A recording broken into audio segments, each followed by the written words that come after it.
If you haven't noticed lately, in professional bass fishing, there have been several tournaments dominated by a certain technique. This small, inexpensive jighead minnow has won hundreds of thousands of dollars, including a Bassmaster Classic. In this video, we bring on Joey Nania, a guy who has nicknamed this technique the Ned Miki. Joey recently won a Bassmaster Open event with this technique, and he's going to break down everything that you need to know about the Ned Miki. So stay tuned, it's gonna be a good one.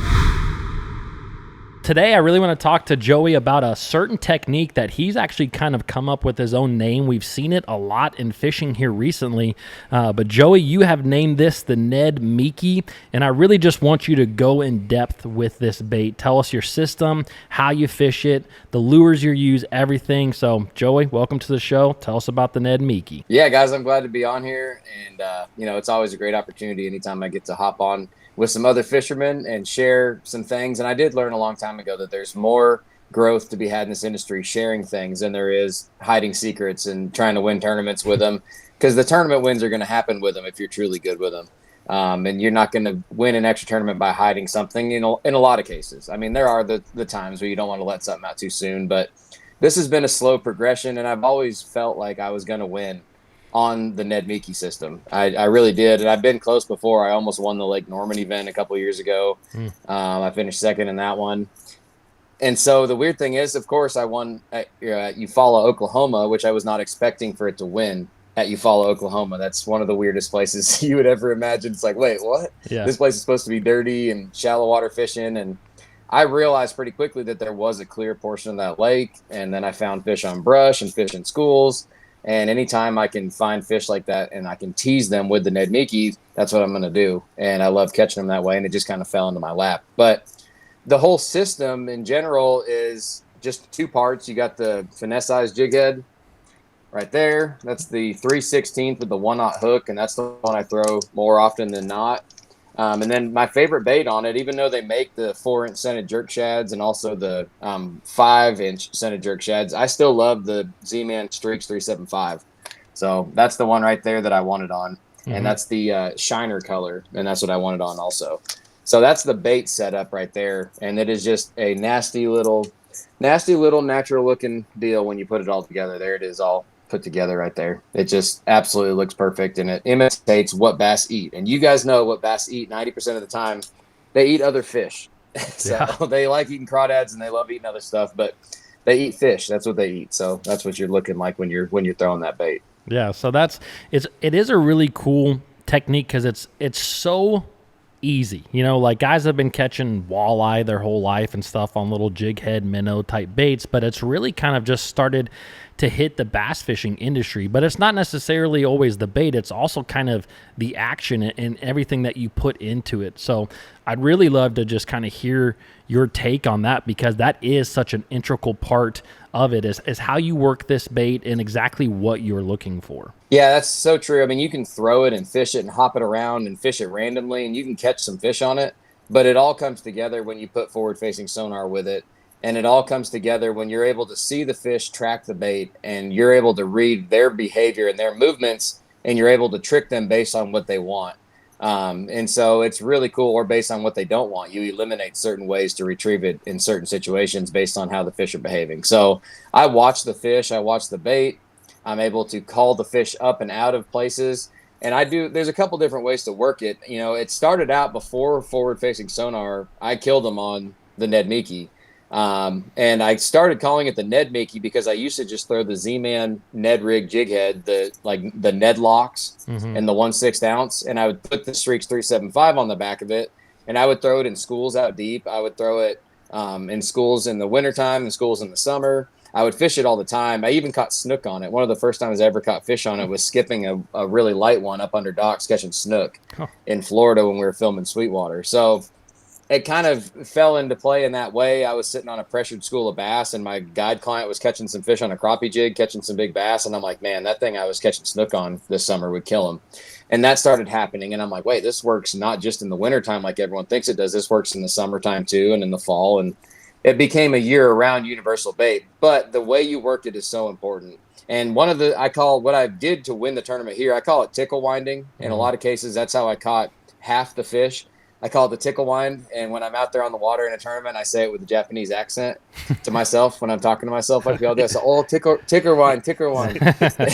So, and I love the Japanese guys. The Yeah. ticker wind. You got to tickle wind it. Yeah. So, yeah, and I'm good friends with Taku Ito and stuff, and I just love those guys. And so they're so funny, and I love their accents. Yep. And so that's what I do is the tickle wind, and that catches a lot of fish. And what you're doing is you're just keeping the bait at a specific level. I'm making, pretty long casts with it, anywhere from 30 to 80 feet.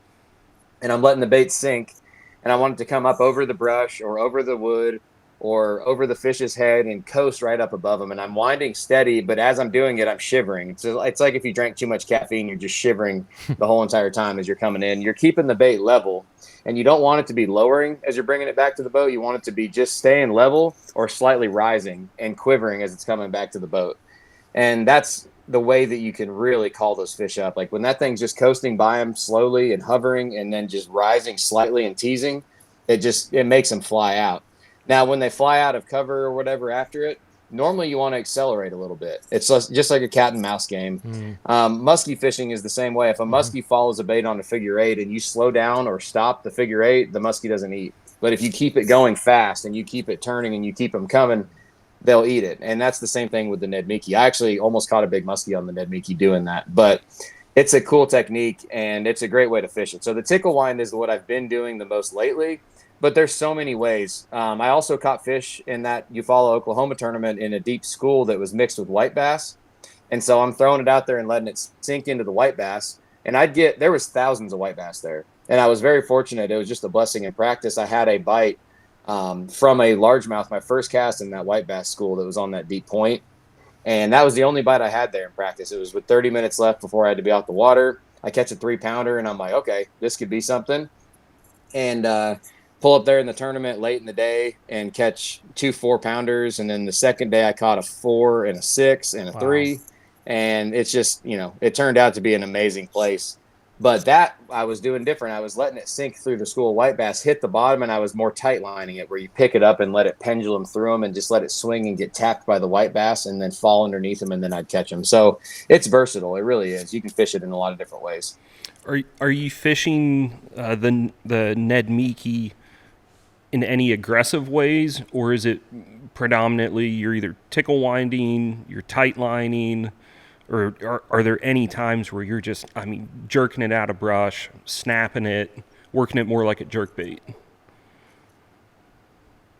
Not as much like a jerkbait. I do burn it a lot, though. Especially on herring lakes, I'll burn it. So I'll throw it out and I'll let it sink to them. As soon as it gets within sight of a wolf pack or over a tree or something or a cane pile, I'll burn it as fast as I can. And that's one thing that's unique about the Ned Miki and the Z-Man version of it that makes it different than any other version of it. I can take this bait, and if you rig it properly, I can burn it full speed back to the boat, and it'll swim like a scrounger and it won't roll. And so that's something that most people still don't know. I can make that bait. See how I have it loosely rigged on there? I don't have it like all the way up on the jig head far. I've got it where it's hanging a little bit, and that makes it so it's got all this free movement. And then this jig head, this finesse-sized jig head, has got the little concave chin, the little V under the chin. And that right there makes this thing literally swim like a scrounger.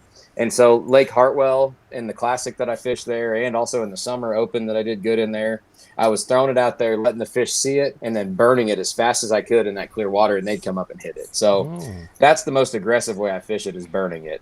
And I will switch to bigger baits in that situation a lot of the time. I'll go with the scented jerk shads, the 4-inch, and then also the 5-inch. And if I go to the 5-inch, I upgrade the hook size to the 3-aught instead of the 1-aught from Z-Man. So it's, the system can get bigger or smaller, and you can catch them doing a lot of different retrieves with it.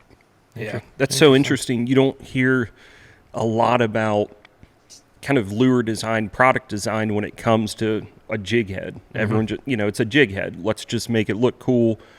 But it sounds like Z-Man went in and said, okay, we're going to put this concave belly on it. Yep.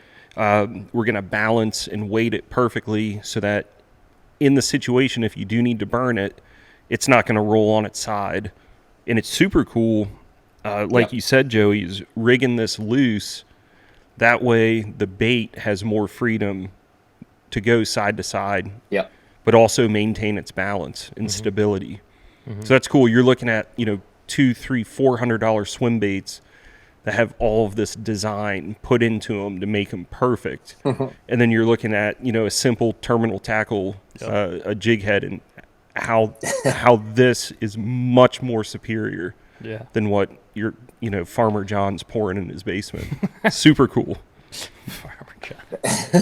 That's why I love it so much, man. It's crazy. It really is cool. It's something that I got excited about when I first saw it, or when I first saw the finesse eyes. I had already been doing it, like I said, on the Ned head, but it wouldn't swim like that. And so when they came out with the finesse eyes, I got to see the first prototypes, and I was like, this is going to be something special. And it turned out that it is very special. And now people need to stop winning tournaments on this, on the similar system or the similar baits.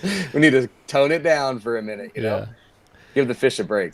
I think because it catches too many. Yeah, I think something that I love about talking to guys who are like really like we do it the same with certain baits. Like I know that certain baits really, really well, and it's those little things like you just said, with the groove being on the bottom, like Joey was talking about. I love talking to guys who have done this.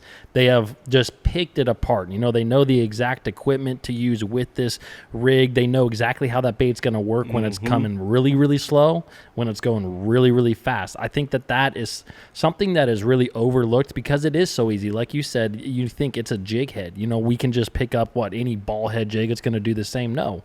It's not, and it's those little intricacies, those little things that really make a big difference. And along those lines, Joey, I'd love to know kind of your rod and reel setup, because I know that that's a huge part as well. Again, it's something that we all might think, oh, just pick up any spinning rod, but I'm sure you kind of have a specific rod and reel line, everything. So what do you use for this? Yeah, the rod and reel and line is super important with it. And just to go back really quick on what you said, I used to look at pro anglers that were like the best in the business, and they were so dialed and had so many little intricacies of little, like watching KVD crank and throw a square bill. There was a whole system to what he was doing, and there was a reason he was so good at it. Or just anybody. I mean, they're just really dialed on things, and they had these little tricks and these things they would do. And I'm just out there trying to make it in the opens as a 19, 20, 22, 23-year-old. And I'm like, I don't have any special anything. Like I'm just trying to have a few of the right baits on, and I'm just going fishing. And then it happens as you get more experience, you start to dial things in, and then you have the specific tackle. You know exactly what the bait does. You know that if you rig that bait 1/8 of an inch wrong, it doesn't do what it was supposed to do, and it doesn't catch them. And so you get better. You really do. You get more dialed, and you get better. And like you said, part of being better and being dialed is having the right equipment. So I got the rod that I throw right here. This is a TFO, or Temple Fork Outfitters TFO. They started out in the fly industry, and they're really big in the fly industry, but they've been making bass rods for over 10 years. And this is an amazing rod. This is the Resolve rod, and it's a 7.3 medium light plus. And I really think the 7.3 medium light plus is like the perfect length and the perfect balance and the perfect power. Everything's just right on it, and it's super, super comfortable and lightweight. But it's got the backbone, but still having a soft tip, and I just have a lot of control over the fish with it when they bite it.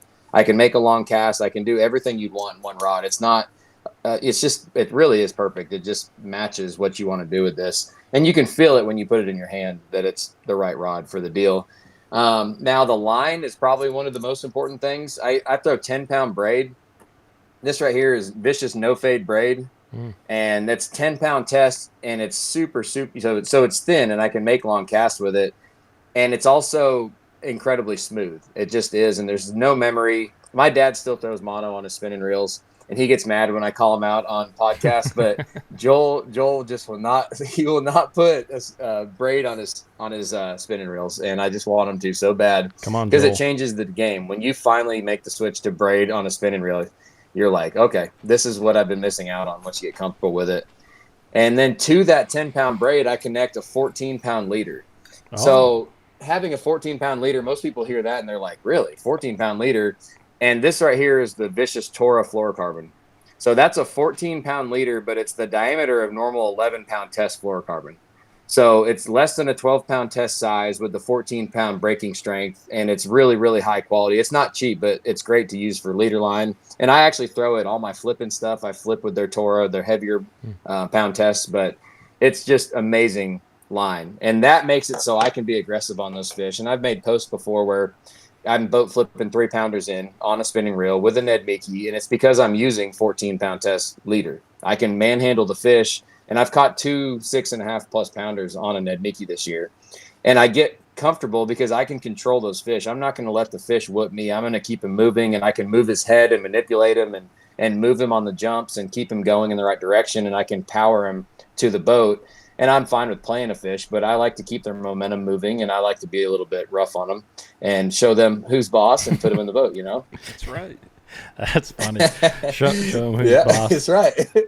That is that's super interesting. Who does number 2 work for? Yeah, that's right. You are mine. Man, I noticed that when I was watching some of your video from Eufaula, and I noticed one, when you would set, there was some drag obviously that came out, but it wasn't like substantial, so I knew like you were probably using a little bit heavier line, and then you were showing them. I mean, you were still, making sure you got them in, but you weren't completely babying them. It's not a 3-minute fight like you see some guys with smallmouth. They're in the boat, in less than about 45 seconds, which is actually a lot healthier on the fish. If you guys didn't know that, but it is. Anyways, but that is super interesting. I also wonder how much that heavier, although it's thinner diameter, it's a little bit thicker than maybe you might think a 6 or maybe an 8-pound test would be. I wonder how that plays, maybe even slowing the bait down a little bit, because it's going to have a slightly a little bit more drag coming through the water. Maybe it makes the action. We learned with that Kenta, when we talked to Kenta Kimura, like he uses 20-pound line on a lot of things that we might think to not do that, but it's because he wants the weight of the fluorocarbon. And so it's kind of similar in this situation where it's, we're thinking, you might think finesse technique, 6-pound test, 8-pound test at heaviest, but again, he's using 14-pound. So it's really interesting. And these have the finesse eyes. They've got, that's a stout hook. I noticed that. It's super sharp. It's not like a flipping hook, but this sucker is stout. Yeah. And you don't have to worry about flexing it out for sure. Yeah, it's definitely, and there's a balance. You don't want to have your drag so cranked down that you're absolutely hammered. There's a balance to all of it, but I keep my drag fairly tight. There's a little drag strip on the hook set, but I don't keep it super loose by any means. And then, like you saw, I keep the fish moving. I'm not going to let the fish just run and strip and strip and strip. I'm just going to keep pressure. And if you trust your line that it's not going to break, you really don't need to let a fish run. So, there's a balance, but use good you just get good at landing fish when you've landed a ton of fish.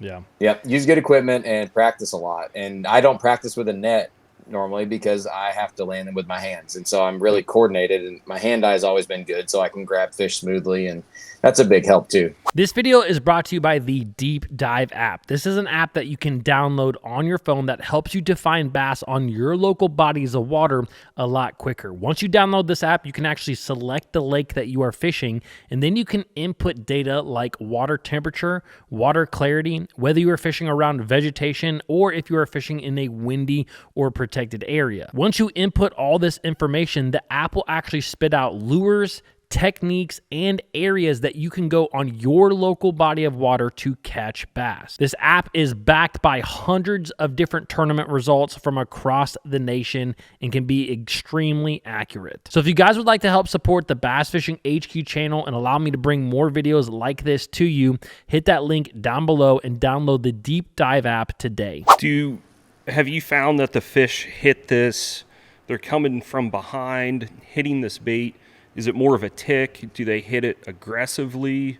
What kind of bite can you expect when you're fishing this technique? The best ones are when they swim right through it. I love that when they come up under it and they just hit it and they just continue right through it. And it's very subtle though. Like I have taken a ton of guide clients and taught them how to do this, and that's helped me a lot. Like when you can teach somebody how to fish this bait on live scope and how to tease a bass up into biting and how to make it eat and how to hook it and feel the bite and all that stuff, that is when, if I can teach somebody to do it, I can surely do it myself, because teaching somebody how to do it's way harder than doing it yourself. And so I've had a lot of practice, and it's been a great opportunity to guide and teach people how to catch fish on the Ned Miki, but a lot of the time they don't feel the bite. And so I'll watch the fish on live scope swim through the bait, and I'm like, they got it, don't they? Like, surely they got it in their mouth. Like I just saw the fish swim right through where that thing was. And you can tell when a fish comes up on a bait, if they're staying at the same speed as the bait, they're not going to eat it. But when they are gaining ground quickly, it's about to happen. And so the bite a lot of the time is very soft. It's just a little tick, or they just swim right through it. Probably my coolest bite I've had on it all year was at Toledo Bend. I caught all but 2 of my fish at Toledo Bend on a Ned Miki. And that was Ned Mikiing offshore stumps where the fish were. You're good. I was just gonna say, was that with the 3.75 inch too at Toledo even? It was. Yep. Yeah, I think for slow working the bait and for slow teasing it, the 3.75 inch is a different plastic. It's pure Elastec instead of a heavily salted scented jerk shads, which has the scent impregnated in it. Also, it's just a little bit different composition. It's a little softer. And so I think it gives it more of a quiver opportunity when you're shaking it because of the true, just regular, smaller piece of Elastec. It jiggles more. So I was throwing the 375 at Toledo, and I was teasing it over stumps where fish were spawning offshore. And I was also teasing it over like rock points and stuff. But I saw a big giant blob floating on a rock point. And it was a blob that, like, if it was at Logan Martin, this thing's swimming around these rocks in 5 feet. And if it was at Logan, I probably would have said, there's no way that's a bass. Yeah. And so I'm like, but I'm at Toledo. So any giant mark could be a bass. And I throw like 4 or 5 casts at it and it won't bite. And I'm teasing it so slow, like just making 15-foot pitches at this fish, just watching it swim along the rocks on live scope. And finally I bring it right over his head and I watch the fish just go, doom, tick, and he ticked it. And it was the lightest little tick. And it's on my Joey Fishing social media pages, but it was a 674 on a Ned Miki. And just insane the way it jumped and the way it fought. It was just nuts. Like one of the coolest things I've ever seen. Gosh, that is so awesome. That is so awesome. And again, you think of, we had Ben Milliken win that tournament throwing a glide bait, catching, well, he didn't actually throw the glide bait much. He caught a few fish on it, but you think that this is on the complete opposite end of the spectrum, but it's just like a little French fry. The big ones still like it. Like he's still catching 6s on a regular basis, or at least in the lakes that they live in. Yeah. So. Yep. It's true. It is a weird deal, but it works. And I love catching them a lot of different other ways too. But this is just is something that if I can get this dialed in, I feel really confident doing it, and it works. And it has a shot to win any tournament. It really does. Yeah. Now, one thing I did want to know is I know that I think you use primarily the 3/16. But do you ever vary that? I mean, I know since you're using the 3.75 too, like, but when you were at, what's the place in South Carolina? I forget. Norman. Hartwell. When you were at Hartwell or Norman or whenever we were kind of using that little bit bigger one, did you use a heavier weight or are you pretty much 3/16? That's the one you're comfortable with? So if I'm using the bigger hook, I'll go to the 1/4 ounce. It's a little bit heavier and it's a little bit bigger. It's a little broader jig head with that 3/0 hook. They don't make a 1/4 in the 3/16 ounce, or they don't make a 1/4 ounce in the 1/0 hook. And now I would like to see if we could get something a little bit heavier made, because there are times where I've thrown a 1/2 ounce jig head if I'm fishing in 50+ feet of water. And because it's hard when you're looking at swimming fish that are swimming 2 miles per hour and they're 50 or 60 feet down. Like the timing on that is insane. You got to throw like 60 feet past them. And that whole deal is fun when it happens, because to fire that far past a fish and watch it sink and watch them swim, when it finally intersects, it's really cool, but it's also a pain in the butt to do. So I've done it before, but I like to throw a big, heavy, different brand jig head if I'm fishing 50 feet or deeper. But 90% of the time I throw the 3/16 ounce, and that's really 30 feet or less. That's a perfect size. It doesn't take that long to get down there, especially if you're using that light braid. I'm sure the heavier fluorocarbon lets it sink a little quicker.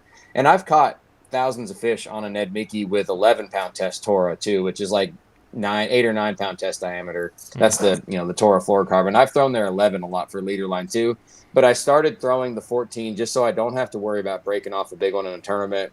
I don't think the fish care about seeing the line. They're coming up underneath the bait. They're not coming between, they're not coming and looking down on it like it would a drop shot and seeing the line connected to it. They're coming up under it, and they're eating it. So the line's not going to bother them with this design, with that system and everything. Yeah.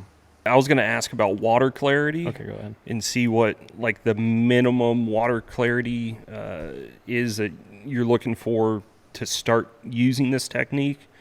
And obviously, I wouldn't guess that there's a maximum clarity because it looks so darn natural. Yeah. So what would you say your minimum water clarity is? The cool thing about the Ned Miki is I really do fish it in dirty water. I fish it in clear water. I've caught them on the Coosa River when it's flooded. And if you fish the Coosa, you know that it gets like chocolate milk muddy, like not orange mud like the Red River or something, but it gets super muddy where you can only see down 3 to 6 inches. And I'll catch them on it then. I mean, bass are insane predators. And the way I look at it is they can feed at night on stuff. They can eat tiny shad at night. Why would they not be able to eat my Ned Miki in the daytime in dirty water? So I've caught it, like I'll throw it on current seams and flush it in the current. Like I'll be fishing a big gravel bar and the current's ripping over it in 2 feet of water, and I'll throw it up there and I'll just tight line it and slowly wind it through the current and catch them. And I've been doing that for years. So it's limitless. All the options with it are really limitless. It's just all around from shallow to dirt, shallow to deep to dirty to clear. It just works. Yeah. So when you're tickle winding it, you're you're kind of tickling their lateral line, letting them know, hey, I'm here. Yeah. That's right. Yeah. Yeah, I'm here. Yep. Yeah, you're just trying to stay above them and keep it vibrating and keep them coming, and they'll jump out and get it. So I noticed something that you said when you were talking about working it was that you really kind of wanted it to stay level, if not actually kind of go up, which I think is a little bit counterintuitive to what a lot of fishermen think. We're always taught, bass eat things on the fall, and so you think, and obviously you talked also about tight lining, and that's kind of more of a falling type presentation. But so that's you said it's a big key is kind of keeping that bait at kind of flat or coming up. So that's a pretty big deal. Yeah, it is. And I really think some of that is crappie related. Like you can picture it in crappie fishing. With crappie fishing, they will hit it on the jig or on the drop, or, when you're hopping a little crappie jig. But I love catching crappie. And the way I learned to catch crappie was just throwing it out there where you knew crappie were, and then just slowly winding it at a speed where the jig was not doing anything up or down. It was just coming in at a steady pace, and they like to feed upward. And it turns out that bass, I would say, probably 75% of the time, they're eating things upward. They will obviously, they're apex predators in a lot of situations, so they'll chase things down or up or over and around, but they love eating things upward, especially bait fish. I think that's just what they do. They're going to chase right through something or push up on it more than they're going to swim over the top and then push down onto something. Yeah. And so I think that's why that retrieve and I mean, any self-respected shad is going to run away when a bass chases after it too. So you can picture what is the most natural thing for that fish to see. And when you're winding it and it's chasing something, it doesn't turn and swim into their mouth or drop to the bottom. It normally, unless it's a crawdad, it's normally going to run from them. And that's where I think that's just what triggers the bite, is making it run from them or steadily just get away from them. Yeah.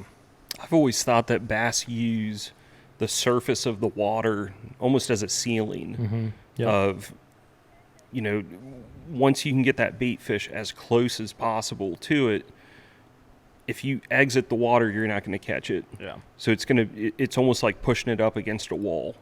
And I think they do that too with when your boat's sitting there, as you're bringing the retrieve up, same thing. I think they see the boat and it surprises them, and they're, boom, eat it or turn away. Eat it or turn away. They turn away a lot more for me than probably Ty or Joey. That's not true. Yep. Sometimes it comes to that decision-making time where a bass has to choose. It's like, am I going to eat it or am I not? And I don't fish for a fish that already is attempted to eat my bait or aggressively followed my bait and turned off. I really am not going to try to make multiple casts at one that's already given it a shot and hasn't taken it. I'm just going to keep going to the next one. And I catch a lot of fish suspended on this bait in the wintertime where they're only 2 feet below the surface. And I didn't know bass did that in the winter until now. But a lot of bass where I live, they'll sit 2 to 5 feet below the surface, especially in the afternoons. And that's where the water's warmer and the bait fish still are. And they'll just cruise out there in wolf packs right below the surface. And so you're hitting them and you're just hitting them over their head, and then you're winding it immediately and teasing the fish up to bite it. So I do that a lot too. I mean, there's just, like I said, it's year round when it works, but there's a lot of just, you learn when you see fish chase it on live scope, and it's things we never would have seen without it. I wouldn't have known all these things of how the bass react and how they like it and all that stuff had it not been for forward facing sonar, but now I do. And so you got to take advantage of it. Yeah. I think we were talking the other day about forward facing. I know I've got Live Scope, you've got Mega Live, and we were saying, we're using it to catch fish, but I don't think that's the most important thing. I think we're learning a whole heck of a lot more than we are using it to catch fish. Yep. We're looking at behavior, how they're setting up, how they're ambushing predators. We're able to tell fish species apart. And I think that whether you're for it or against forward-facing sonar, it's just an incredible learning tool, first and foremost. Use it to catch fish. It's super fun, but it's a learning tool. And once you really adopt it and start getting used to it and utilizing it in your repertoire, whether it's in a tournament or just fun fishing, you really learn to appreciate how important it is. Yeah, you just learn how the fish swim. I mean, I can pull up on a point that someone's been fishing their whole life, and I can learn it in 10 minutes or 5 minutes. I can understand where every rock is and exactly how that point works and where the fish sit on it. And I can tell if they're there or not really quickly and whether I need to leave or not. It changes. It is a learning tool, and it's changed everything. And it's something where I've been saying this a lot lately. I want people to still know how to fish a bait. And especially if I'm teaching high school kids or my kids, Zeke or Eli or Noah in the next few years, I want them to be able to feel the bottom and detect a bite and know how to flip and know how to skip and do all those things too, and still be a very versatile angler. But I also want them to understand, how to watch them and how to learn and how to tease them into eating. So there's still a lot of different ways to fish that catch them. But live scope, I don't care if you're flipping down the bank, you're still going to see things and see a little stump out off the bank and catch a fish off that you never would have seen. Or just it helps you to learn every single day for sure. Yeah.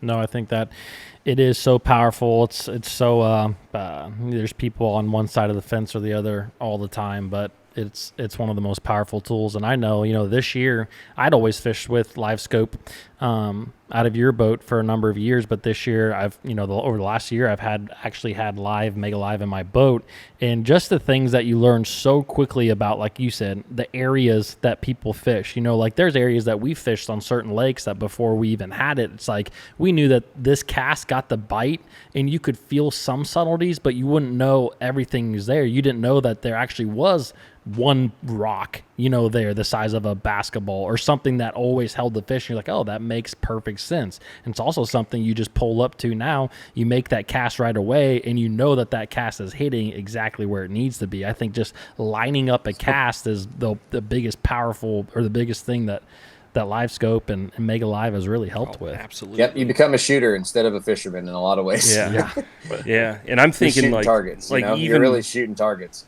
Yeah, like laydowns. If we've got this cast versus, you say you're casting north versus casting south, you're like, man, I always get bit casting north, but I can never get bit casting south. You can tell that on live scope. Okay, maybe it's got a limb that's going this way that the fish is sitting under, and you're just not able to present it to that fish. Yeah, from the different angle. Yeah. I don't know. I'm excited. I'm I just thinking want to about go fishing right now. I'm thinking about the one stump that you always get hung up on when I'm casting at the one shell bed. Yes.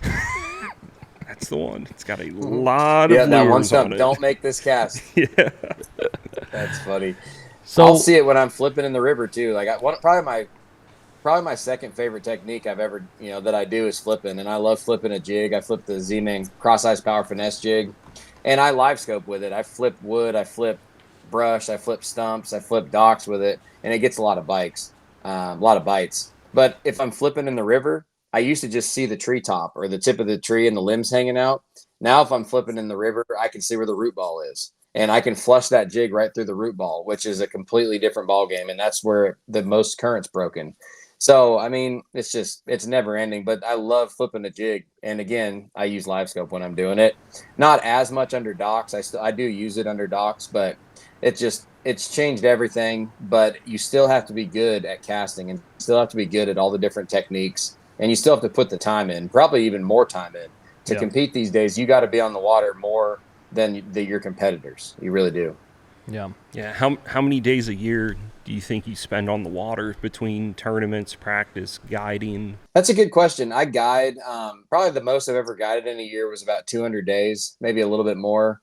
And that was several years ago. Now I guide 100 to 150 days a year. I'll be guiding plus, 100 days of tournament practice and tournaments a year, right around there. And then I fish a lot when I'm home. My kids love to fish, and that's a blessing to get to go with them. Me and my son Zeke are actually going tomorrow morning for a few hours before it's 95 degrees. But yeah, I love getting out there, and I get to fish a ton. So I don't know, probably close to 300 days a year I fish. It's hard to picture. I do take most Sundays off because my family and I go to church, and so I don't guide on Sundays. And if I have to fish, a tournament day, I try to get back as soon as I can to my home church, and that's just something that changed my life a lot when I made that a priority. It really did. Taking those Sundays off, it changed my life big time. That's awesome. That's something that we kind of do as well. We're both men of faith over here, and there's always tournaments that pop up on Sundays, but we actually say no to more than we say yes, just because it's kind of the same thing for us. Yeah. Making it a priority, I think that's really important, and I know that not only do you make it a priority, but I know that you also, if I believe correctly, pray for a lot of the open events that you are in, which is really cool. Yeah, I do. I've been doing the invocations the last several years, the prayer, and then I share a little scripture and share a little message. And honestly, like even the tournament I won at Lake Eufaula, at the end of it, all those emotions from winning a tournament are incredible. But I was not there thinking about winning a tournament. I was there doing what God wanted me to do, and that was using the platform He put me on to glorify Him and to share the greatest news anyone could ever hear, which is not about how to fish the Ned Miki. That's that Jesus died for you. So that happened, and then I win the tournament. And then next thing I know, a young man that was in the top 10 came up to me, and he told me that he wasn't a Christian or he had never been to church, but what I said really touched him and brought him to tears when he listens to it. And I was like, man, that right there moves me a lot farther than catching a fish or winning a tournament. Like, that's why God put me there. Yeah. And I feel like that's 100% my true motive, is doing that. So it's amazing. It changes your whole perspective. It makes the bad tournaments, it makes you understand that it's all God's plan, and it makes the good tournaments even more sweet because it's all Him just blessing you. So It changes everything when you understand and you got your faith. Yeah. No, I think that's so awesome, man. And it's even better that you're so much more, you just talk about it so much. I think that's so great. Any podcast or video that I've listened to, you're always mentioning your faith, and it's hard for people to do that. But like you said, man, you understand the bad times. For me, I lost a 6-pound bass on Lake Champlain in the open that if I had caught it, it would have put me in the the elites. And I think about that fish all the time, but I also know that, like, if I had caught that fish, I would have never started YouTube, and now here I am, and it's my full-time gig, and it's really awesome how God can work. So I think that's really awesome, man. Yep. Think about it. You might not have a child that you have now if things would have went different. I've missed the elites by an ounce before and by 10 ounces before. And I'm grateful for every time I miss the elites.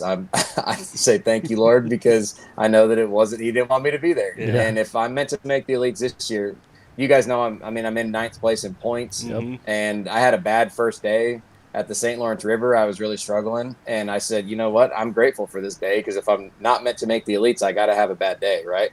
Yep. And then the next day I go out and I'm comfortable and content, and I catch 21 pounds, and I'm like, okay, well, maybe you do want me to make it. So It's all good. It's all good either way. I'm just going to keep doing what I'm doing and keep fishing and walk by faith and not by sight and see what happens. Yep. Yeah. Being content in the bad times. Yeah, that's right. And just knowing that you don't have to put so much pressure on yourself. You can fish. You can fish a little freer, and just know that Jesus is going to guide you to this creek, not that one, because that's where you need to be. Yeah. So, super cool. Love it. Yep. Absolutely.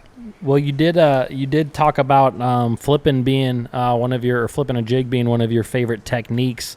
Is there any other techniques that you kind of consider yourself? This is something that I kind of struggled with as an open angler, and even being an Ohio fisherman, is that we're kind of born over here having to be like extremely versatile. There's more tournaments that we fish where we weigh in 5 fish on 5 different lures than 5 fish on the same lure.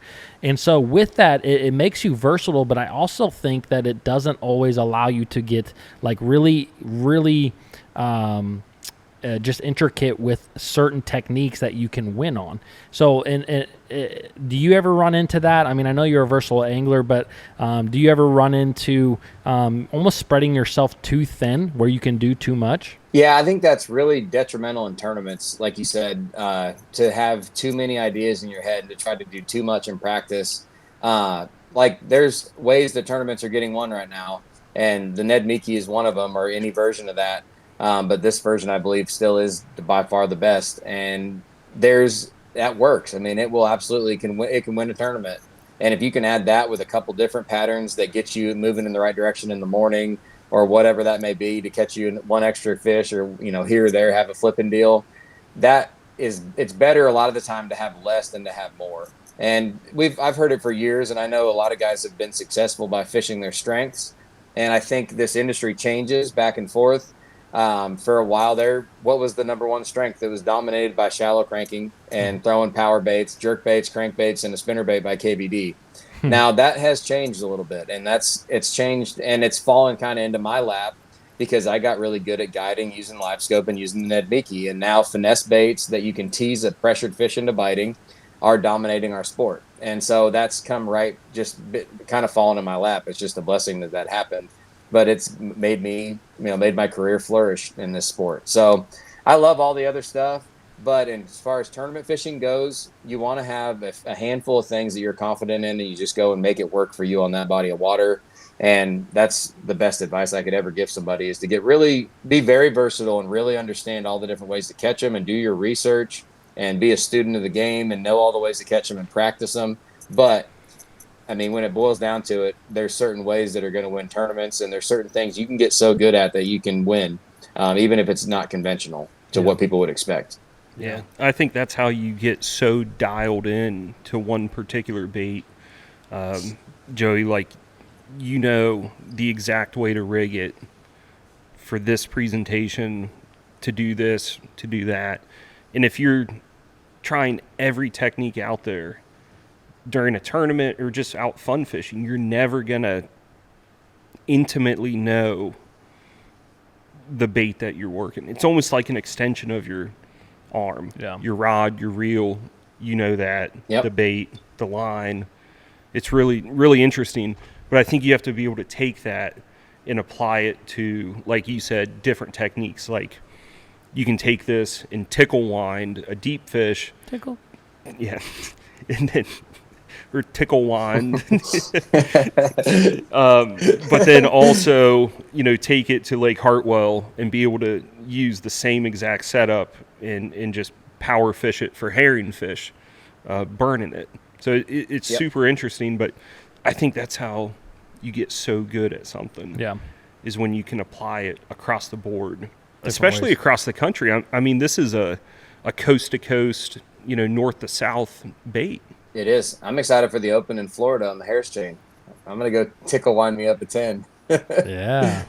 Oh, yeah. Heck yeah. And I think Florida might be an untapped... Don't tell anybody, though. Yeah.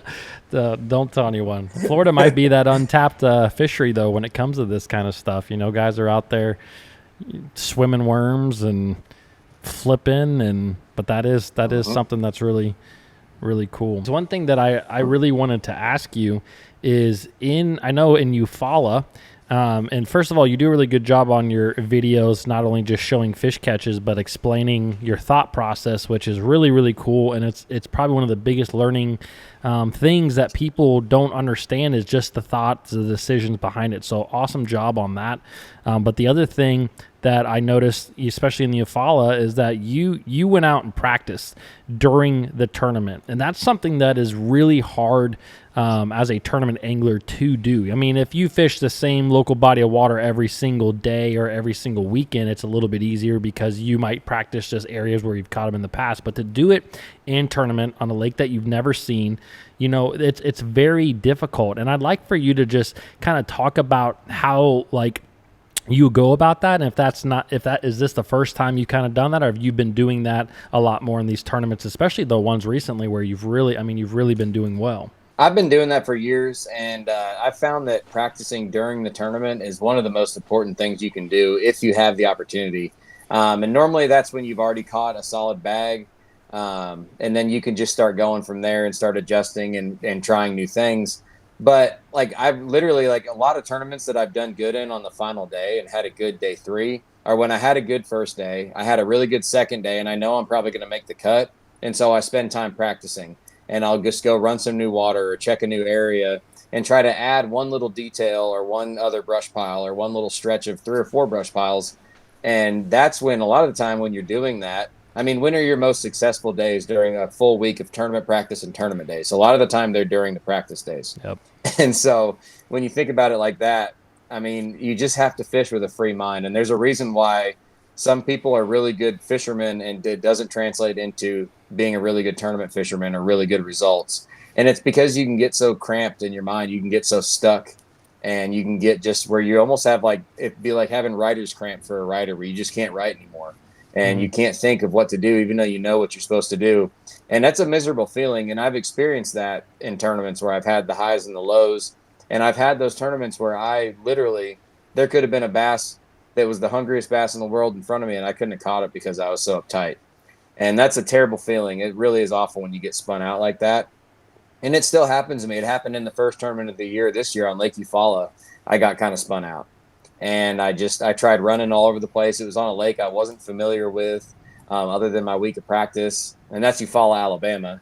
And I didn't know which way to turn. I didn't know if I should run down the lake or up the lake or go over or around. And I bombed on the first day, and that was my worst finish of the year. So it's the best if you can stay free and practice while you fish. It's a super valuable skill to get good at. And it takes a relaxed mental attitude. Yeah.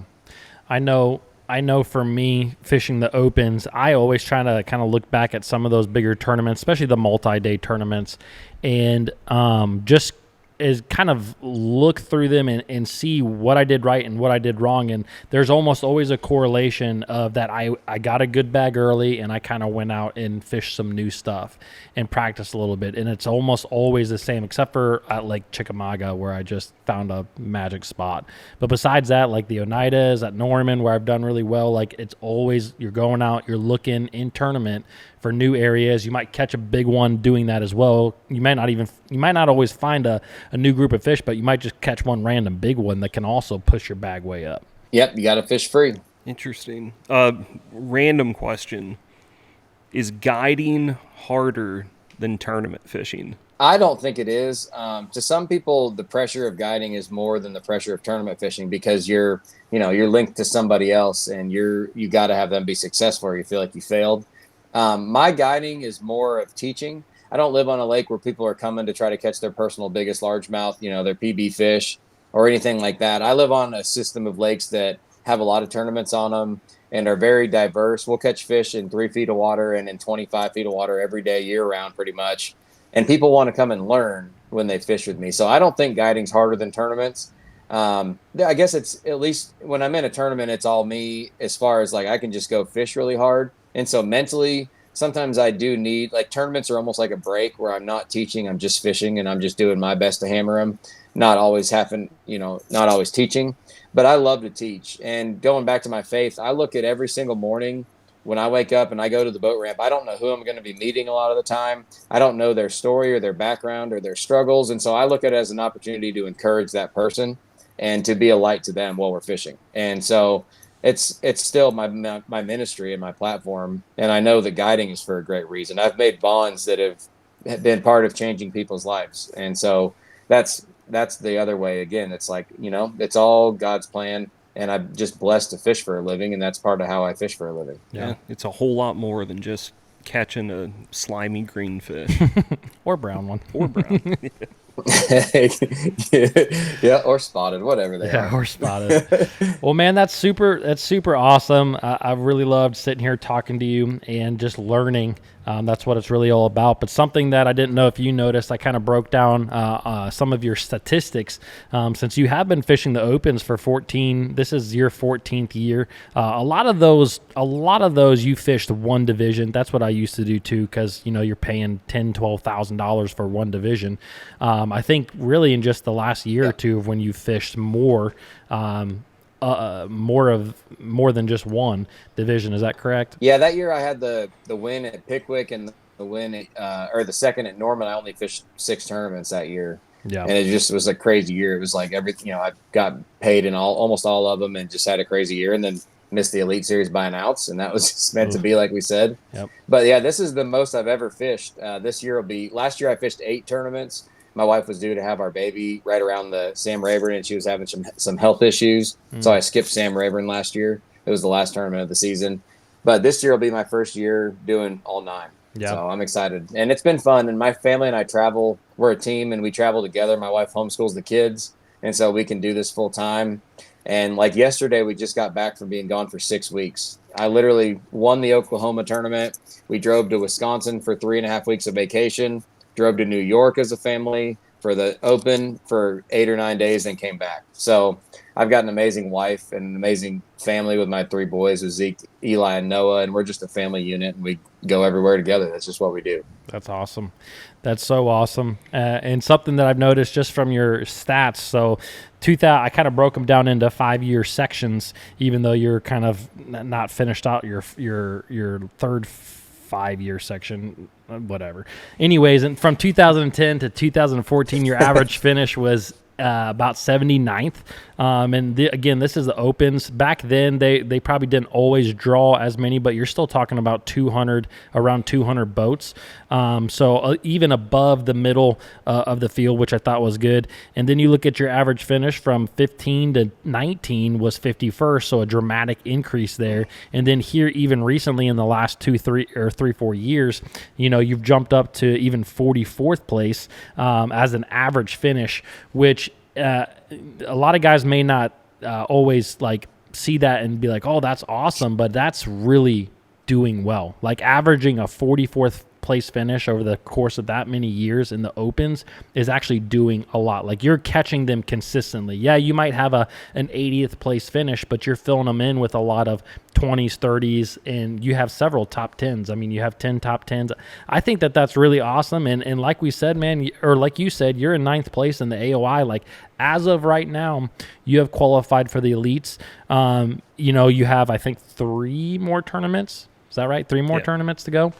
And we're gonna be praying for you, man, and believing that if it's meant to be and God's hand is on it, man, you're gonna be there next year. So that's really awesome. You can see how you've progressed just through those statistics, and I'm excited for it, man. I'm excited to see you just flourish on the elites.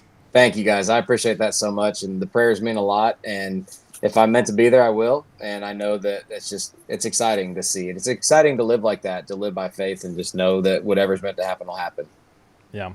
It's going to be great. Come Grand Lake next year, we're going to see you tickle winding. That might be legit. Yeah. Yeah. I like it. Bringing the tickle wind to the. You never know, man. To the big stage. I didn't think about that. Yeah. That's going to be, big stage. I mean, you got Gustafson's win was not, it was similar, but that would be awesome. That'd be super cool. Have you worked with Z-Man? I can see it happening. You never know. Yeah. I know we're trying to wrap it up, but selfishly. Keep going. Have you worked with Z-Man on product development for either for this system or a system in the future? I really, as far as developing it, I got to use the prototype, and I got to see it when they first had the idea to make that jig head, and I was really excited about it. And so, I mean, they may or may not have followed through with creating that jig head without me. They probably would have still done it, but it's been a mutual growth, and I've been able to be a part of Z-Man's progress, and they've been a huge part of my progress in supporting me. And so they're an amazing company, and I got to help them design the goat series of baits, the goat toads and all that stuff came from that. So I got to help with that design process and go through the prototypes with them and use them and try to adjust things and figure out how to make it work better. And it's fun when you get to do that kind of stuff. So I don't know if we'll have the Nania Miki could be the next thing where you sell it all as a package, but yeah, the Nania Miki. But Yeah. it's fun, and I've got so many great sponsors. 6 Cents is my hard bait sponsor, and Waterland sunglasses, and 6 Cents clothing, and then Z-Man on my chatterbaits and jigs and soft baits. And I was actually skeptical of Elastic when I first started meeting the Z-Man guys a long time ago. But just like everyone else, once they try it, they fall in love with it. And so then Z-Man's added all these different models of baits. And then once you trust it, it's like, okay, there's every single boat in professional fishing has Elastic in it. Yeah. There's no doubt in my mind that I'd say 99% of them have something Z-Man in their boat. And there's a reason for that. It's got qualities that make it really, really good.